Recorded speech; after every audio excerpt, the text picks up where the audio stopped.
VE Day is marked on the 8th of May every year.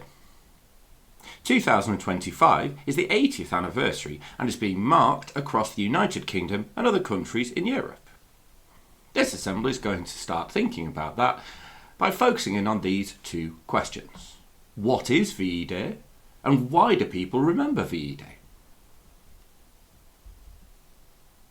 So let's start with what does VE Day actually mean? The V stands for victory, and we might think about victory as in to win something. And then the E stands for in Europe. That's because this was the end of a war in Europe. Europe is a continent which includes many countries that you might have heard of, including the United Kingdom, France, Germany, Belgium, Italy and more. This was a war that took place in Europe and elsewhere around the world, but this date marks the end of that war in Europe itself. Where had Britain been fighting? The war I mentioned a second ago was the Second World War, and it had been fought for 6 long, difficult years. It began in 1939 and ended in 1945. Britain and their allies had been fighting against Germany and their allies across the land, sea and in the skies. Here you can see the first photograph. This is what British soldiers would have looked like during the Second World War. So adult men over the age of 18 would have been going to fight in other countries trying to help Britain win the Second World War. Enormous ships such as this one were fighting in the seas, trying to protect things coming into Britain and trying to be on top in the war against the Germans and their allies. And new in this war, there were large-scale battles in the airs using aeroplanes like these ones that you can see as well. Now they might look a little bit simple compared to what we see today, but during the Second World War, this was the best technology available. Because there were aeroplanes fighting in the skies above Britain and ships fighting in the seas and oceans, people that were not fighting were also impacted. And this was true in Britain and in lots of places around the world. So what was it like for people in Britain? On the screen you can see 4 photographs. These give us clues into what it may have been like and the difficulties that people at home faced. Take a look. What can you see happening?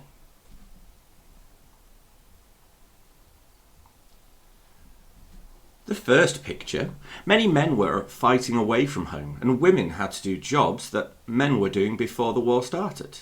In this case, they are making a type of pump. It's called a stirrup pump, used for firefighting, and they did other jobs in factories and on farms.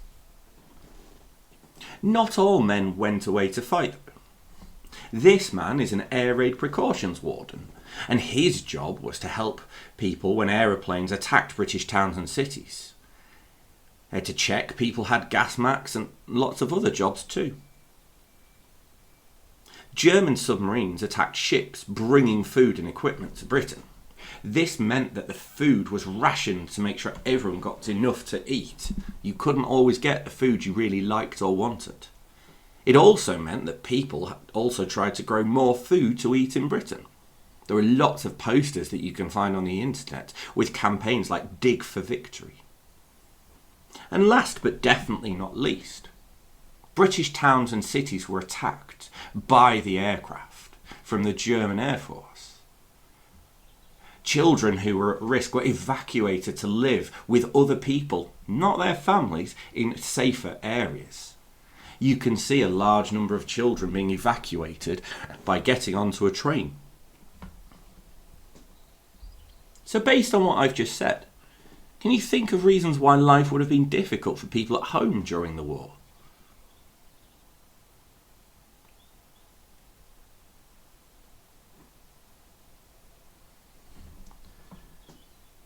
So to answer our first question, VE Day was the day the Second World War in Europe ended. And it was a time of huge celebrations and parties. You can see 3 photographs of what the day itself looked like. Take a look at them. Look really closely at what the people are doing. Look at their expressions and think, I wonder how people felt as they celebrated. So the first photograph, you can see 3 men on a balcony looking down at an enormous crowd. This is the United Kingdom's Prime Minister, a man named Winston Churchill. And he'd led the country during most of the Second World War. He's waving at a huge crowd on VE Day in 1945. He's making a signal. It was the V for Victory sign which he had used throughout the war, and it was an important symbol that Britain could win alongside her allies. Not everybody went to see the Prime Minister in London, though. Lots of people rode around cheering and waving flags. You can see that in the middle photograph. Now this image is from London, but scenes like this were found across the country. Look very closely at the people on this van. There's a mixture. You can see some of them are military people, so soldiers, because they're in uniform. And other people who are civilians, so non-military people, they look really happy as they celebrate because, well, the war that had been so horrible and dangerous was over. Peace in Europe was declared. And street parties were held. You can see that in the third picture. This image is from East Sussex, but it happened across the country. And I will tell you about another example of a street party in just a second.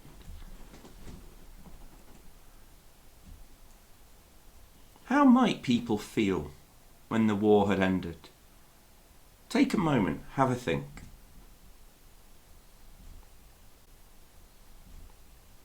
So what did VE Day mean for individual people? Now my grandma and granddad were children during the Second World War. They lived in West Yorkshire and hadn't been evacuated because it wasn't attacked very much. I spoke to them and they told me about what VE Day was like for them. This is what Grandma said. To us as a family, we had no one really involved in the war, apart from a cousin in the Air Force, who was in Britain still. From nowhere, Union Jack flags appeared and were everywhere. I remember that my dad took us around Selby, that's the town they lived in, with my sister to make sure we remembered what the day was like because we hadn't seen anything like it before. No one seems to know where all the flags came from. We managed to buy a little one to wave, and my dad was mortified. That means embarrassed or ashamed, because it was made in Japan. Now, although peace had been declared in Europe at this time, Britain and their allies were still fighting in the Pacific area against Japan. Grandma said we tied it on our bikes. For the street party, everyone had to give up coupons. They were the vouchers used for rations, and 2 shillings to help pay for it. Also, everyone gave 2 teaspoons or tea and 2 teaspoons of sugar, so that everyone could have tea to drink. When the party was about to start, everyone had to take out a chair, a sheet to make a tablecloth. The poor family didn't have any, but neighbours brought out spares for them. They also let them join in, even though they couldn't afford to pay the 2 shillings. People had contributed because everyone was rallying together. There was a piano, singing, dancing, and an accordion. That's another type of musical instrument. People that could bake made buns. There were sandwiches with either fish or meat paste in them, as there still wasn't much food about. Do you remember when we mentioned rationing? It was still rationed. It was the first real celebration we grew up with, because I was just a toddler when the war started. There were never any celebrations because of the blackout conditions. Remember, people were worried that the German Air Force was going to attack them. I wonder what Grandad had to say. Well, let's find out. I had a couple of uncles who were killed in the war, so there were sad memories because they never came back. And remember, that was true for a lot of families. I never saw them again. Uncle Tommy was married to Auntie Doris.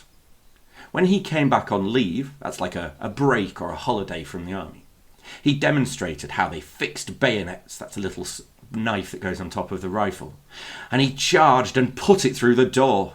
The family smiled when they reminded each other of this story. They missed him because he wasn't there.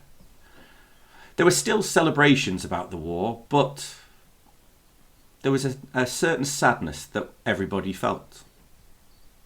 I remember my mother made some bunting, like little flags, as she was a dressmaker and was good with a sewing machine. They were red, blue and white, rectangles of paper sewn onto a string. She did lots of them. I think she collected material and held on to it and kept it for all sorts of reasons. At the party, there was dancing going on in the streets, but I didn't understand it as I was a little lad. Some sort of music was playing, but it wasn't in our street. I didn't understand fully why they were doing it. There was a radio playing on the street from one of the houses. The street was 2 rows facing each other, and people were dancing in the middle of it. So there you can see, people who experienced VE Day felt a sense of celebration, but there was sadness because of those people who didn't come back.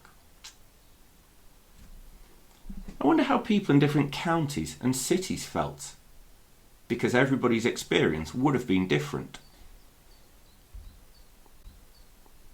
So what do we remember today then? VE Day today, 80 years later, is a chance for people to remember those that fought, worked and died in the war. There are events in schools and communities.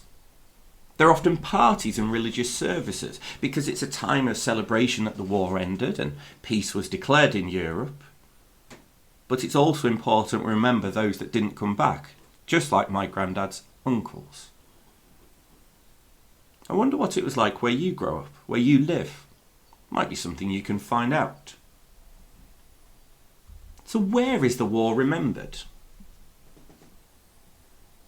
There are many memorials to events and people in the past, across the country and the world. There are many to those who fought and died in the 2 world wars. You can see 3 examples on the screen.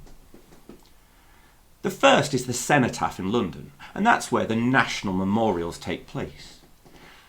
At times, such as Remembrance Day on November the 11th, the King and Queen will attend and lay poppy wreaths to lead the remembrance for those that died. It was originally built to remember those who died in the First World War, but was rededicated after the Second World War as well.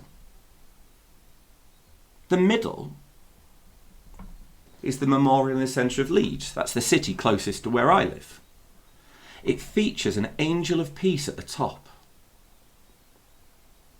On one side, which we can't see, there's a symbol of peace releasing a dove. That's a sign of peace. And then St. George and the Dragon on the south side, which is what we can see. It has owls, which are the symbols of Leeds. There are also many smaller community memorials that can be found across the country. You've probably got one in the town or village that you live in. And then in places like churches and other community buildings, you might find memorial plaques such as this one from Otterburn in Northumberland. It's really important that we remember that people who died fighting were from villages, towns and cities, so they're remembered there. They help us to remember the impact of the war and the fact it was seen locally as well as across the country at large.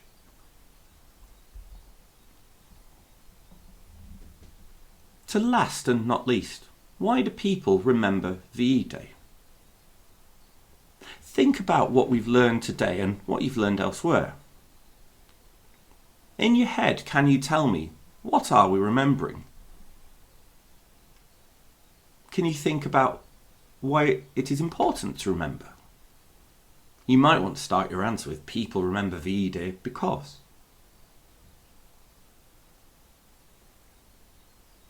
A challenge with things like remembrance and VE Day is that not everyone agrees on what we should choose to remember or how it should be remembered. In the United Kingdom and Europe more broadly, we choose to remember VE Day because of the sacrifices of so many during the Second World War. But It's also important that there is another date to remember, which is in our summer holidays on August 15th. This is called VJ Day, which is when the Second World War finally ended completely. It means Victory over Japan Day.